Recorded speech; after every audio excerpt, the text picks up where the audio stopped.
सुशीला एक अच्छे संस्कारों वाली सुशील लड़की थी जिसकी शादी एक अमीर घर में हो गई थी। वो माता रानी की बहुत बड़ी भक्त थी और गरीबों को दान देना उसको पसंद था।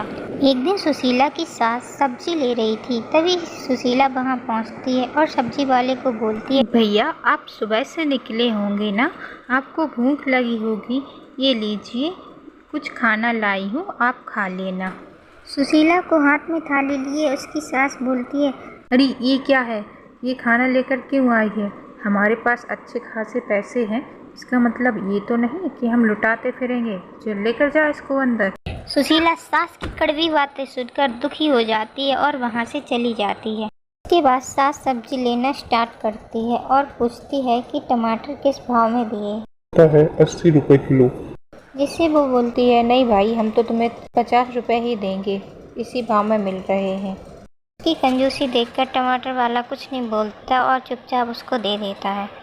वहीं दूसरी तरफ सुशीला सोचती है, सब कुछ होने के बावजूद भी वो किसी को दान नहीं दे पाती है, इसलिए वो बहुत दुखी रहती है। पर कर भी क्या सकती है, उसकी सास की ही चलती थी उसके घर में। एक दिन सुशीला की सास सोफा पर बैठी थी, तभी उसका बेटा आता है और माँ को एक गुड न्यूज़ देता है, जिसे सुनकर माँ बहुत खुश हो जाती है।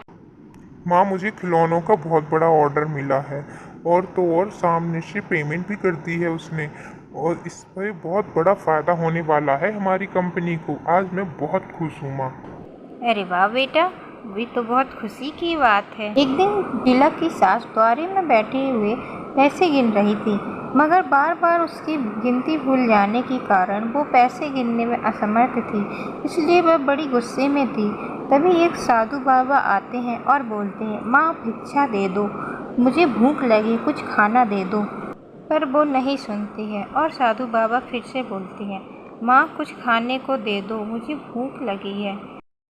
चलो जाओ यहाँ से, कुछ नहीं मिलेगा, वैसे ही मैं ऑलरेडी परेशान हूँ, तुमने और आके परेशान कर दिया मुझे, मैं पैसे नहीं गिन पा रही, बार बार गिनती भूल जाती हूँ। ज़्यादा पैसे होना भी कितनी मुसीबत की बात है, ये देखो कितना परेशान हो रही हूँ मैं। तभी साधु बाबा हंसकर बोलते हैं, वाह माते, क्या बात है। लोग इसलिए परेशान हैं क्योंकि उनके पास पैसे नहीं, और आप इसलिए परेशान हो क्योंकि आपके पास ज़्यादा पैसे हैं। तो माँ, आपकी ये परेशानी दूर हो जाए। इतना कहकर साधु बाबा वहाँ से चले जाते हैं। दूसरे दिन सुरेश ऑफिस से घर वापस आता है। उसे दुखी देखकर सुशीला उससे पूछती है कि क्या बात है, आज आप इतने दुखी क्यों हैं? सुशीला के पूछने पर सुरेश बताता है कि मुझे जो ऑर्डर मिला था उसने वह ऑर्डर कैंसिल कर दिया है, और जो पैसे दिए थे वो भी वापस चले गए हैं, जिससे मुझे बहुत नुकसान हो रहा है, और मैंने तो माल बनवाना शुरू भी कर दिया था। सुशीला उनको ढांढस बताते हुए कहती है कि चिंता मत करो जी, फिर से कोई ना कोई आसान रास्ता निकल ही आएगा और फिर से आपका काम चलने लगेगा। अब धीरे धीरे ऑर्डर आने बंद हो जाते हैं और अब इनके गरीबी के दिन आ जाते हैं। सुशीला की सास की तिजोरी धीरे धीरे खाली हो जाती है और अब उसे बाबा द्वारा बोली हुई बातें याद आती हैं और अब अपनी किए पर उसे बहुत पछतावा होता है। एक दिन फिर वही बाबा आते हैं और बोलते, माता भिक्षा दे दो, कुछ खाने को दे दो। सुशीला की सास को देखकर बाबा बोलते हैं, बताएं माता जी, क्या आज भी मैं भूखा जाऊंगा आपके द्वार से? उस दिन भूखा लौटा था और आज भी भूखा ही जाना पड़ेगा है मुझे। नहीं नहीं बाबा जी, मुझे अपनी गलती का पछतावा हो गया है। उस दिन मेरे पास सब कुछ था और आप भूखे लौट गए थे, और देखिए ना, आज भी आपको भूखा लौटना पड़ेगा क्योंकि हमारे घर में 2 वक्त का खाना भी नहीं है। मुझे माफ़ कर दीजिए बाबा जी, मुझे अपनी गलती का पछतावा हो गया है, प्लीज़ हमारी मदद कीजिए बाबा जी। तभी सुशीला अंदर से एक रोटी लेकर आती है और बोलती है, लीजिए बाबा जी, ये आप खा लीजिए। बाबा जी बोलते हैं, वाह बेटी, तुम कितनी दयालु हो, तुमने अपने हिस्से का खाना मुझे दिया है। इससे पता चलता है कि तुम्हारे दिल में माता रानी के प्रति बहुत भक्ति और अनन्य विश्वास है। तुम्हारी दया और करुणा देखकर मुझे तुम पर दया आ गई है, और तुम्हारे घर से आज तक कभी किसी ने दान पुण्य नहीं किया, इसीलिए तुम्हें ये दिन देखने पड़े हैं बेटी। पर फिर से उनकी भक्ति करो और नवरात्रि का व्रत रखो।